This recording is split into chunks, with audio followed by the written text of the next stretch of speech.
Om Namo Bhagavate Vasudevaya. Om Namo Bhagavate Vasudevaya. Om Namo Bhagavate Vasudevaya.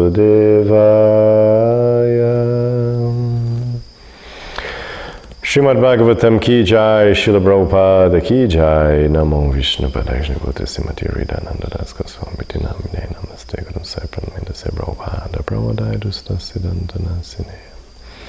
Hare Krishna. Então nós estamos lendo do Srimad Bhagavatam, com tradução e comentários pelos seguidores de Sua Divina Graça, A.C. Bhaktivedanta Swami Srila Prabhupada. No 11º canto, 18º capítulo, no verso 37. Então, Krishna está falando aqui sobre a alma renunciada, né? A pessoa na fase de vida vanaprastha ou sannyasa, onde ela está renunciando os detalhes práticos da vida, sem por isso perder uma qualidade de vida boa, sem por isso deixar de seguir princípios e práticas saudáveis, como ele falou no último verso, tomar banho, etc., manter limpeza, coisas assim. Mas não à força, mas por livre, espontânea vontade.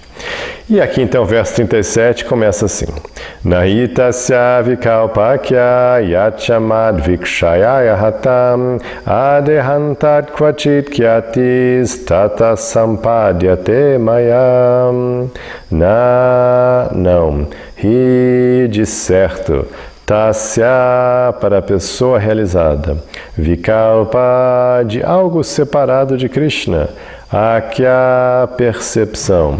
Ya, a qual percepção? Cha, também. Mat, de mim. Vikshaya, pelo conhecimento realizado. Hata, é destruído. Até. Deha, do corpo. Antat, a morte. Kvachit, às vezes. Kvati, tal percepção. Tata, então. Sampadyate, consegue opulências iguais. Maya, as minhas. Tradução: a alma realizada já não vê nada como separado de mim. Pois sem conhecimento realizado sobre mim, destruiu tal percepção ilusória, visto que o corpo e mente materiais estavam acostumados antes a esta espécie de percepção. Pode às vezes parecer que ela volta a ocorrer, mas na hora da morte, a alma autorrealizada alcança opulências iguais às minhas. Então, bem importante esse verso. Então, o que a gente está falando assim: a alma realizada já não vê nada como separado de mim. Por que isso é importante? Porque a definição de Maya, a gente fala muito, né? Você tem a iluminação, a perfeição espiritual, e do outro lado você tem Maya, a ilusão. E a definição que se dá de Maya, por próprio Krishna, na forma de Narayana, né? Maya é você ver as coisas sem ver a conexão com Deus. Então essa é a definição de Maya. O que é Maya? Maya é você enxergar qualquer pessoa, objeto, situação e não ver Deus naquilo. Isso é Maya. Simples. Maya é só isso, não é tão assim, é complicado. Não, é simples. É só você se esquecer de Deus. Isso é Maya. Então, Krishna fala, a alma realizada é aquela que já não vê nada como separado de mim. Então, essa é a perfeição. E na Bhagavad Gita, Krishna fala a mesma coisa, né? Ele me vê em tudo e todos, né? Está sempre comigo, eu estou sempre com ele. Então, essa é a visão perfeita do yoga. Ele está sempre vendo Krishna. Não precisa ser literalmente vendo Krishna tocando a flauta azulzinho com a pena de pavão, não. Mas você está vendo com os olhos do conhecimento, sentindo a presença de Deus em tudo e todos. Então isso é bem importante. Bom, então ele agora ele desistiu, né, de separar dessa visão, visto que o corpo e mente materiais estavam acostumados antes a esta percepção de ver separado. Às vezes parece que volta a ocorrer. Então ele fala assim, olha, a pessoa pode estar já na fase perfeita. Ele descreveu, já pode ser uma alma realizada. Mas às vezes dá aquele esquecidinho, às vezes desconecta. Por quê? Porque o corpo e mente estavam acostumados a viver assim.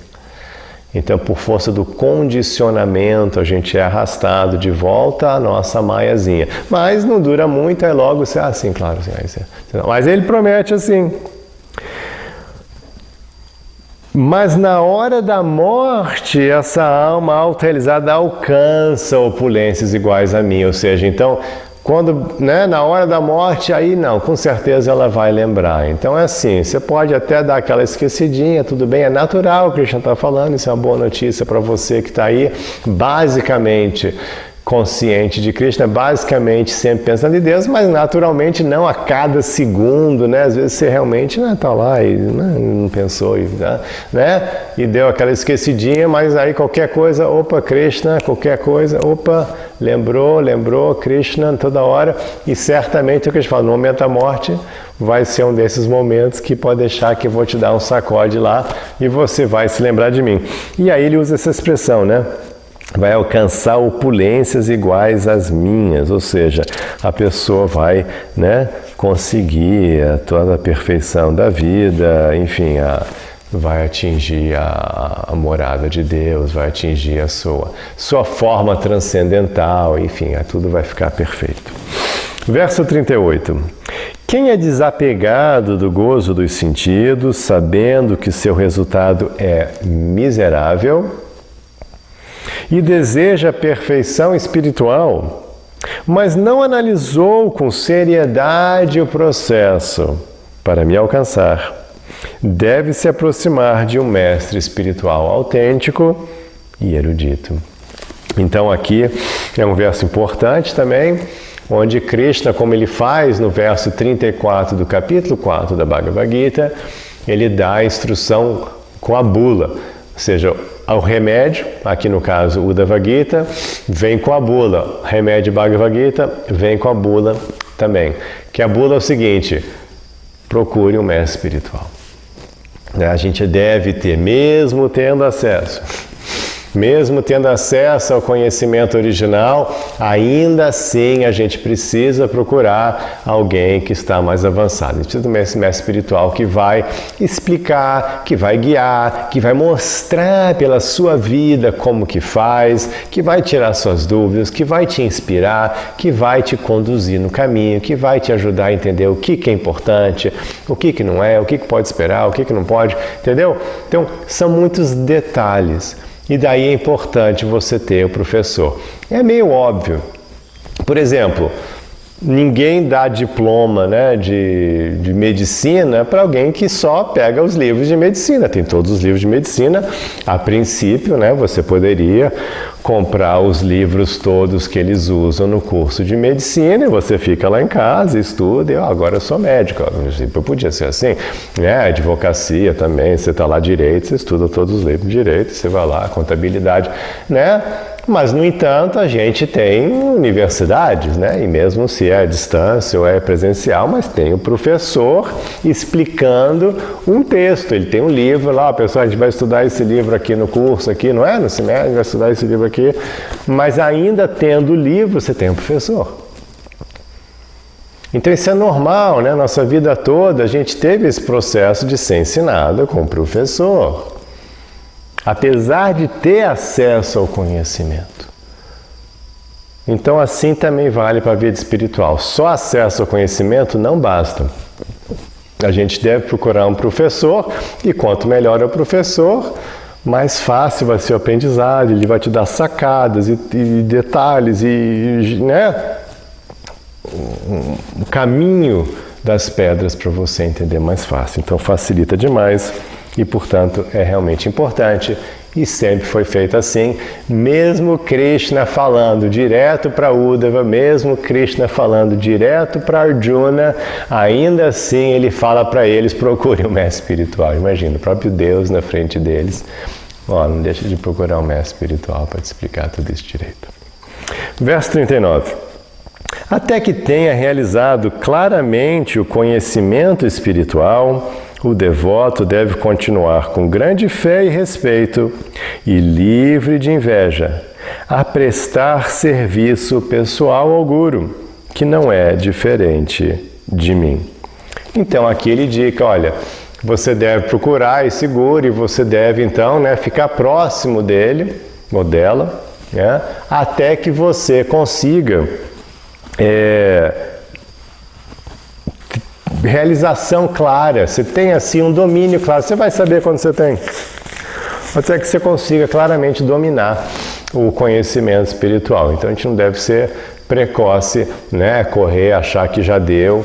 Eu conheço alguns líderes espirituais que fizeram esse erro, fica lá um pouquinho, já acha que já é incrível, que a gente tem essa tendência, achar que depois de 2 anos já entendi tudo, vamos lá, e já começa a querer também ensinar outro seguro, aí não dá muito certo, porque tem realmente um processo de amadurecimento, tem um processo de assimilação, de prática, que não é uma coisa só mental ou sentimental, realmente tem uma coisa concreta que precisa ser feito. Então o tempo realmente ajuda. Verso 40 e 41.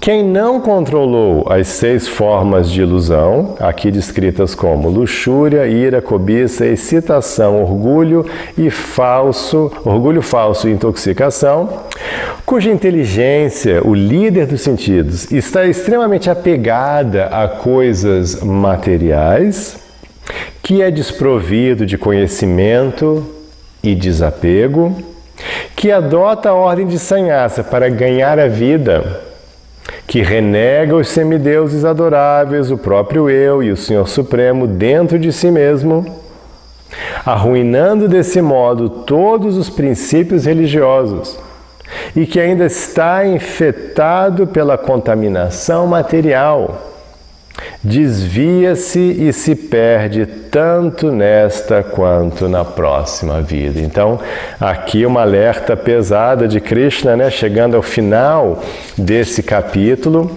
chegando ao final dessa descrição do desapego, da ordem de sannyasa e vanaprastha, ele já lança, se a pessoa segue, vai naquela época de novo, se sannyasa tinha um orgulho, até hoje tem, pessoas sannyasa tem uma bola, tem um orgulho. Então, cuidado. Você vai fazer isso só para ficar bem na fita? Não vai dar certo, você vai se dar mal nessa vida e na próxima vida. Então não adianta fazer a coisa de forma artificial para os outros, para acatar a opinião dos outros, para se dar bem materialmente, vai ser um desastre. Eu, infelizmente, acompanhei e vi muitas pessoas entrando na ordem de sannyasa, mesmo nos dias de hoje, não nessa sannyasa desapegado, mas ainda nesse sannyasa moderninha, bem facilitado, e fazendo porque trazia prestígio, porque parecia bacana e quebrando a cara. Entendeu? Aí vai, o ego sobe, aí acaba com abuso sexual, com isso, com aquilo, é uma bagunça total. Então, é bem complicado mesmo e não adianta a gente querer viver uma coisa artificial. Por isso que a recomendação mesmo é simplesmente siga a sua vida, Normalmente, quase todo mundo precisa casar mesmo, casa, fica aí, tenha filhos, fica tranquilinho, Tenha a sua vida totalmente focada em Cristo, trabalhe na vida mesmo, nessa batalha da vida mesmo, essa é a melhor coisa, uma posição bem segura, bem bacana, sem oba-oba, sem muita onda, Aí fica mais seguro. Verso 42. Os principais deveres religiosos do sannyasi são equanimidade e não violência. Ao passo que para o vanaprastha destacam-se a austeridade e a compreensão filosófica acerca da diferença entre o corpo e a alma. Os principais deveres do pai de família, do grihasta, daquele que está casado, a mãe, o pai, ou quem está cuidando, quem está na vida familiar. Os principais deveres do grihasta são dar abrigo a todas as entidades vivas e executar yagyas, sacrifícios. E a principal ocupação do brahmachari, o estudante, vocês vão lembrar, é servir o mestre espiritual. Então aqui nesse verso, Krishna descreveu os principais objetivos de cada das 4 ordens espirituais, né? Então, começando com o estudante, o que ele tinha que fazer? Ele tinha que prestar atenção ao que o guru, né, o professor estava fazendo. Esse era o trabalho dele, era servir e aprender do professor, vocês vão lembrar, né? Aí ele parou de ser estudante, ele vira, né, entra para a sociedade, ele casa, tem família e tal, e qual que é o dever dele? Cuidar de todo mundo, é cuidar de, né, a esposa cuida do marido, o marido cuida da esposa, dos filhos, mãe, pai, tio, né, cachorro, vaca, todo mundo, quem está precisando de ajuda, o pessoal pobre, enfim, tem que pagar imposto, né, ele tem que fazer tudo, então ele tem que cuidar de todo mundo. Então o dever principal dele é dar abrigo a todas as entidades vivas, porque literalmente ele tem abrigo, ele tem casa, né? Ele é o único das 4 ordens que tem casa, né? Ele tem casa, tem renda, tem trabalho, então ele tem que cuidar de todo mundo. Então, esse é o dever de quem está no mundo aí, está casado, né? Você tem que cuidar de todo mundo. Tem que ter esse espírito de altruísmo, né? De cuidar de todo mundo. É bem legal isso. Aí você saiu de casa de novo, como Vanaprastha, foi para a floresta. Vana, floresta, Prastha, mora na floresta. E aí ele, vocês vão lembrar que foi punk, né? O Vanaprastha que pegou pesado, não foi? Então a vida do Vanaprastha foi uma panqueira e basicamente qual que era o objetivo?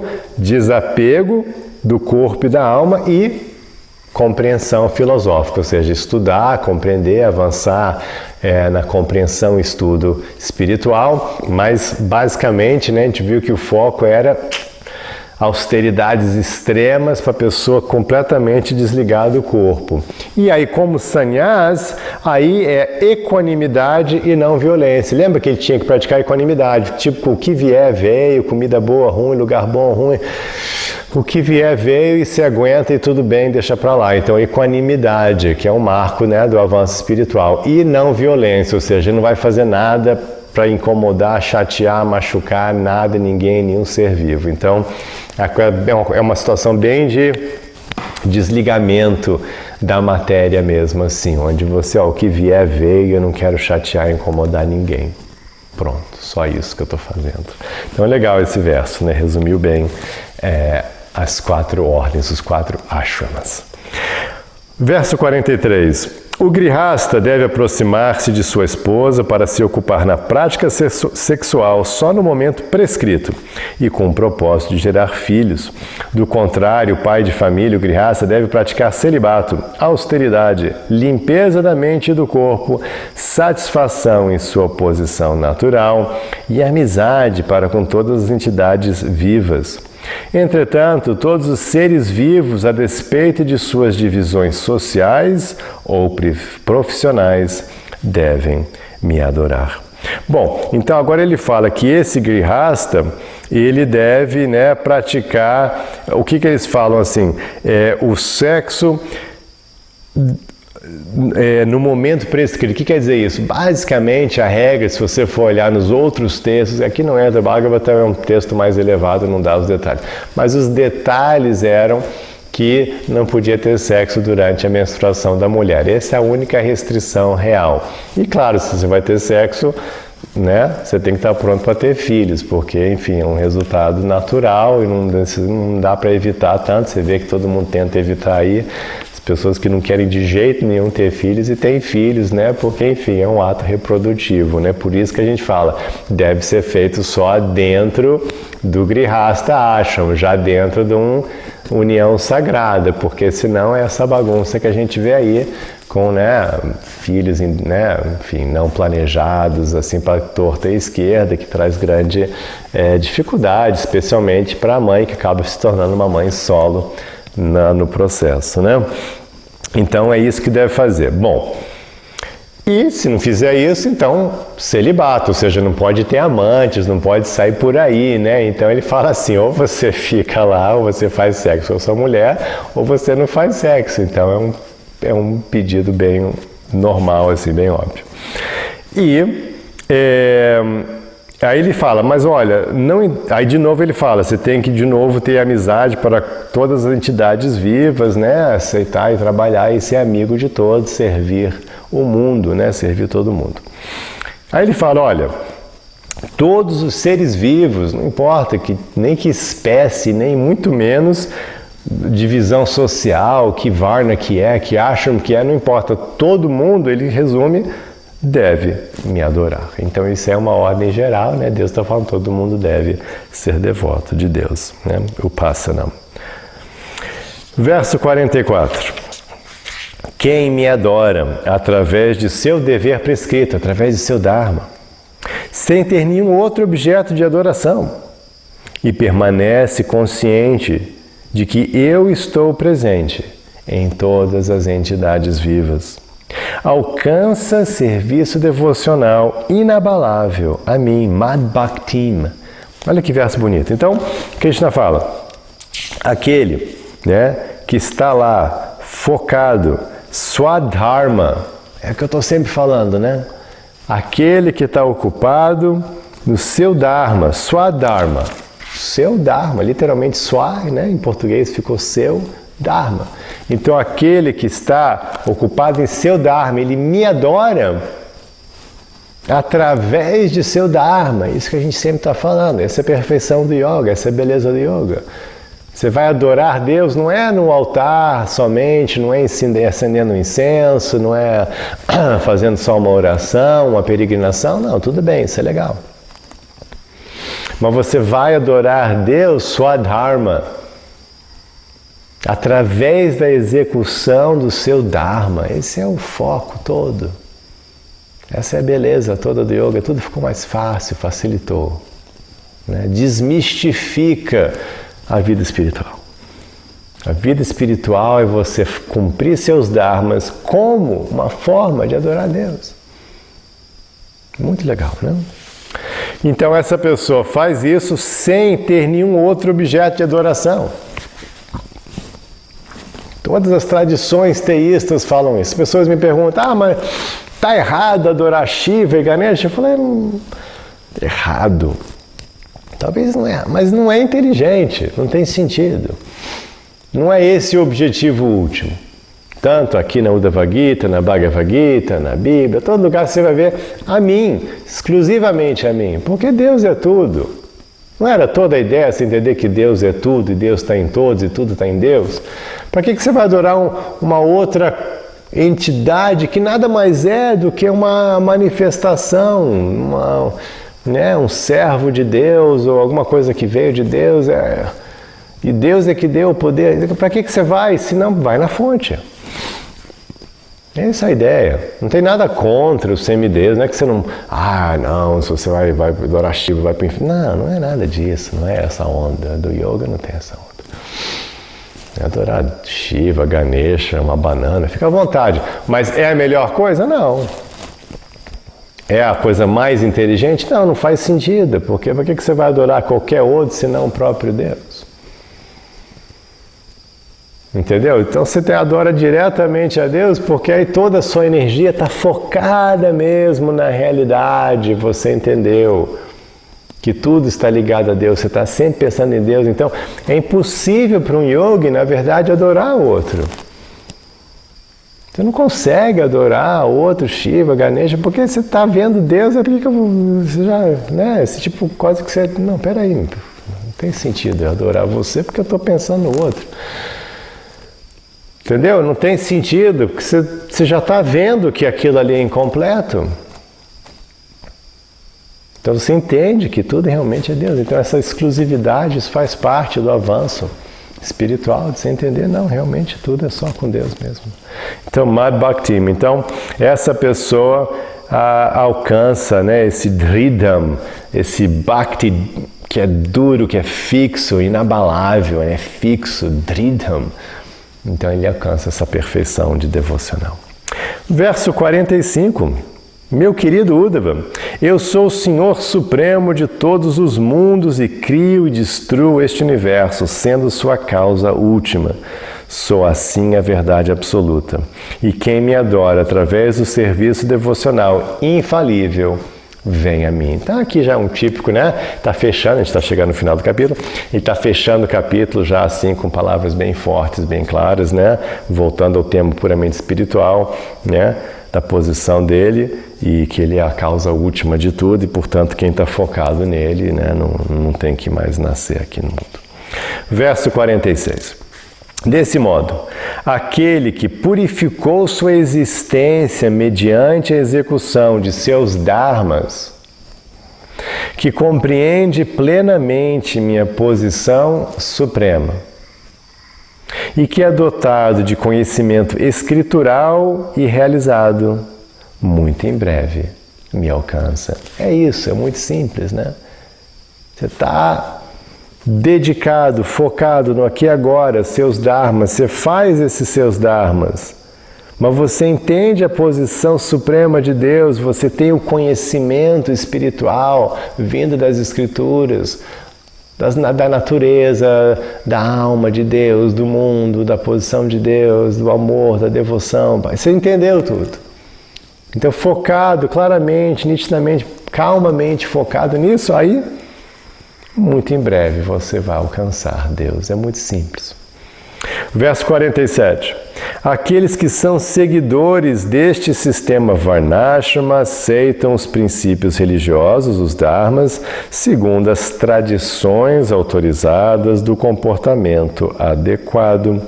Quando semelhantes deveres do Varnashrama são dedicados a mim, em serviço amoroso, em bhakti, eles concedem a suprema perfeição da vida. Então, bem importante esse verso. Ele ficou aqui 2 capítulos falando do Varnashrama Dharma, e ele fala, olha, para começar, tem esse sistema Varnashrama, tem as tradições autorizadas, ou seja, ele já está falando, esse negócio varia de tempos em tempos, tem as, né, cada região, cada época tem uns detalhezinhos diferentes, tem as tradições, não, aqui o correto é fazer isso, né? Então tem umas variaçõezinhas do bom comportamento social. Por exemplo, hoje em dia, aqui em pleno, né, 2020, que agora a gente está, né, no Ocidente, então a gente tem as regras, né, tem um padrão, né, tem um padrão do que é um comportamento nobre, adequado, bacana na nossa sociedade,